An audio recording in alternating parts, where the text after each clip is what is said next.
This is Radar for On the Radar and Tape Blog, coming to another edition of Movie Reviews and Observations 107. The first two movies I watched were super cheesy movies, and you're like, well, one's a Cinderella story. They've done that 100 times, different interpretations. And Taking a Shot at Love is a Hallmark movie. So Taking a Shot at Love had, Alexa Pena Vega from Spy Kids and whatnot, where she's a retired ballet dancer who overcame injuries and is a teacher.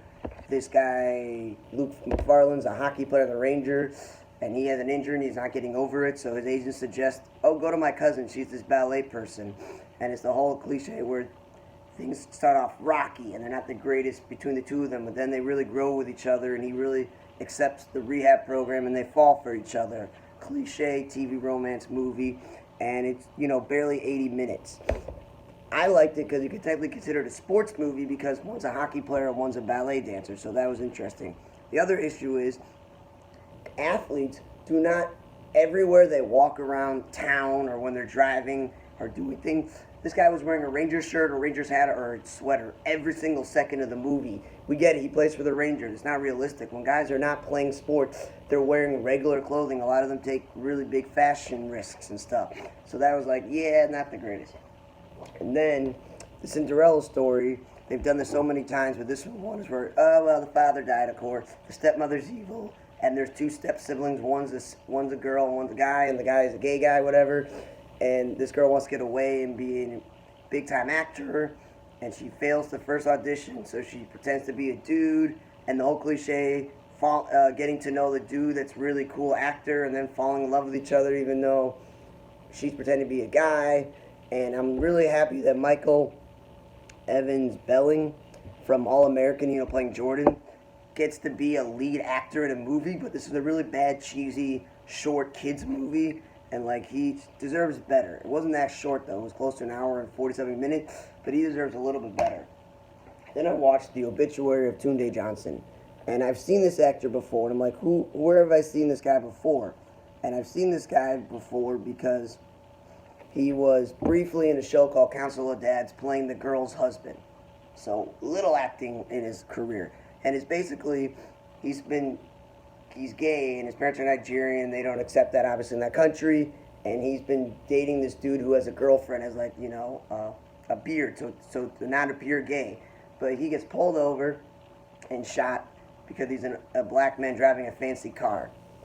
And he keeps reliving the same day over and over, like Groundhog's Day. Like they try to take that element, and every day he dies in a different way. It doesn't matter if it's cop or if it's somebody else. Something, either way, he dies all the same, and different ways how he wants to have his day. Come out to his parents, have his friend come out, blah blah blah blah blah. He tries to do different things so many times, and he keeps dying, and then eventually, whoop-de-doo. He doesn't actually die after all these thousands of attempts of being shot. He decides this is how he wants to live his life, this is who he is, and he doesn't go out that night and he doesn't get shot. Whoop-de-doo. It's really more of a political film than anything else. Then I watched The Father, and Anthony Hopkins is a really good actor. He did a great job of showing how dementia affects people, because when you're watching the movie, you're like, yeah, we're agreeing with him. Who's that guy? Where is he? What's going on? Why'd you change this? Why'd you do that? Whose house is it? Who's the looking after him? So he did such a believable job that you were on his side throughout the whole movie with his daughter and who's not his daughter and where his daughter is married or not. And Rotten Tomatoes was correct to say this was a good movie. And for it being, only 90-something minutes, it was a very short to the point film. I would say just watch it for Anthony Hopkins' performance. Then I watched the movie The Land, where Robin Wright goes, you know what? I'm going to direct this, and I'm going to star in it. And I felt a little bit too much work, because it's she wants to get away from all the troubles, like a lot of women. And let's go in the wild, even though I don't get all the supplies, and I don't know what I'm doing. And then I get injured. Some dude nurses me back to health. I fall for him. Oh, it's like a romance movie. Her trying to come to figure out who she is in her life. And one of the positive things was it's only an hour and 27 minutes, and there's not a lot of talking, so it doesn't drag on. So it's something that you can watch maybe in the background, but I don't get up people are saying, oh my God, this is one of her performances. She was okay in it. She wasn't that great. I'd rather watch Anthony Hopkins do a good job in The Father than watch this Land. Then I watched the movie Kindred, because I wasn't able to watch a movie on Friday. And it was something that I've seen in a lot of movies, where a woman has pregnant and she's hallucinations, she's seeing things, things aren't going well. She feels like the people around her are not there to help her. So basically, I don't know if this is in the United Kingdom, Australia. She's a black woman.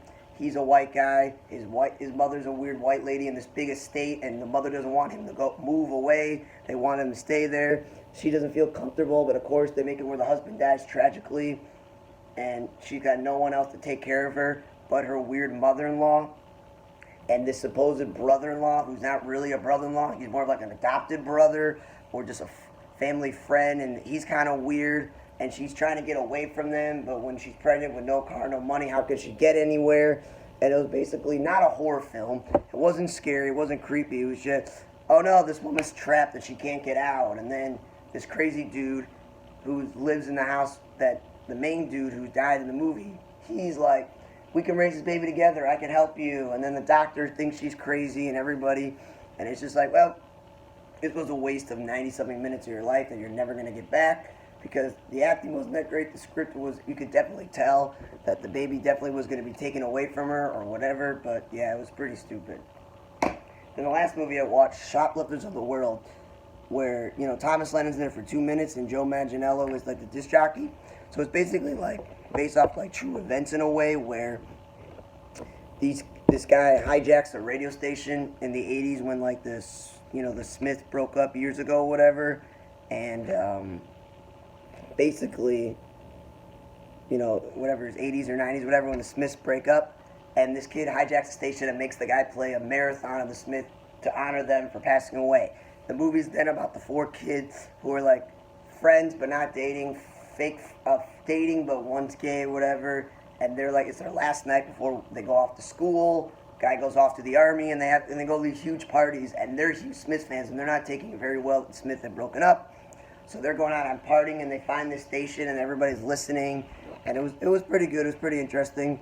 The actors who played the 2 main dudes and the main girls and the dude hijacking the station, pretty much unknowns. They did a really good job of acting in their roles, being in the cliche, you know, 80s, 90s look and all the characters and the actor, and for it being like 80-something minutes, that made it even better. I just thought this movie was well put together as, you know, a mid to late 80s movie. And Joe Manganiello did a good job. So yeah, the best movies that I probably watched this week were based on Anthony Hopkins' performance in The Father and The Shoplifters of the World, how they put it all together.